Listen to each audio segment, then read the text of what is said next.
संसार में उनको तो पता ही नहीं कि मैं पाप कर रहा हूं। वो और खुश होते हैं कि आज हमने ये भोग लिया, आज हमने ये छल कर लिया, आज हमने ये कपट कर लिया। कामना से कर्म होते हैं, कामना जितनी बढ़ती जाती, पाप कर्म उतना ही बढ़ते जाते हैं। शास्त्र के विरुद्ध मनमानी आचरण में पाप ही होता है। शब्द याद कर लो, शास्त्र आज्ञा के विरुद्ध मनमानी आचरण में सदैव पाप ही होता है। ये विकर्म बड़ा भयावह होता है और ये भारी दंड देता है, और ये कभी नष्ट नहीं होता। नष्ट तो भगवान कर सकते हैं केवल। ये आकाश में छाया हुआ शत्रु समझो, जिस समय इसका समय आएगा उसी समय भयानक घटना रूप बन जाएगा, ये रोग रूप बन जाएगा। किसी की भी बुद्धि में बैठकर आपका अहित करवा, बड़ा विचित्र स्वरूप है। कोई पूछ रहा था कि भाई भगवान की यहां तो बहुत नरक भोगवाएं, फिर यहां जन्म दें और कष्ट दें, ऐसा एक पाप कर्म है। अगर इस सृष्टि में, भारत में तुम एक कोई पाप कर्म तुम्हारा प्रकाशित हो जाए कि एक हिंसा की, एक बेविचार किया, एक छेड़ा, तो उसकी सजा देख लो जाके कानून में।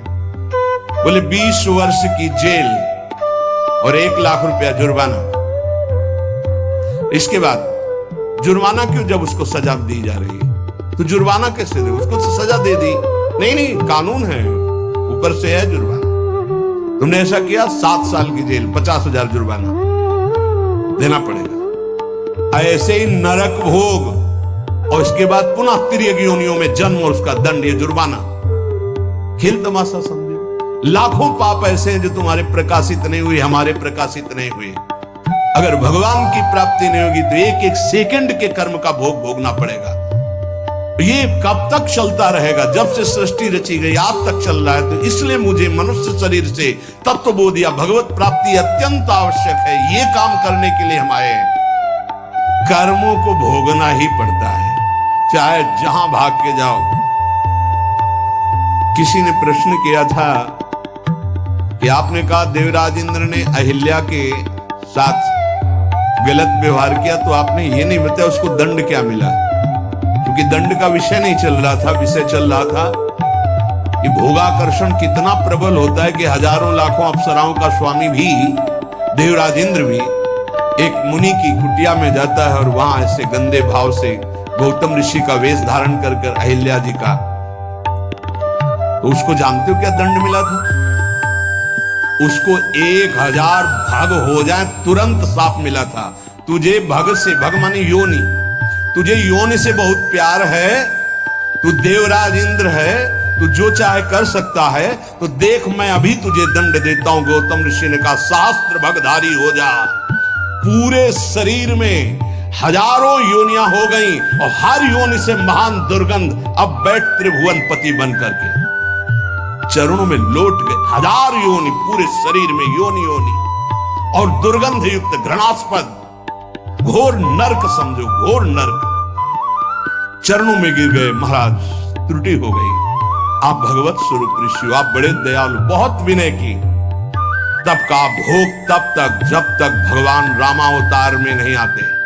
जब श्री राम अवतार लेंगे तो उनके दर्शन के लिए ब्रह्मादि सब देवता उपस्थित होंगे, तू भी उपस्थित होगा, तब यही भग 1000 नेत्र रूप में परिणित हो जाएंगे। ये दंड मिला था। तो जानते हो सिंहासन में बैठने से शर्म आती थी और महल में रहते थे अमरावतीपुरी में, निकलना मुश्किल था क्योंकि 1000 भग खुला उनके शरीर में बने हुए थे। कर्मणों गहनो गति, गहन है कर्म की गति, भोगना पड़ेगा। एकमात्र श्री भगवान क्षमा कर सकते हैं, दूसरा कोई नहीं। आम त्वाम स्वरूपापेभ्यो मोक्षयिष्यामि मा शुचा। कामना जब उपासक के अंदर होती है तो ना चाहते हुए भी उससे पाप कर्म हो जाता है।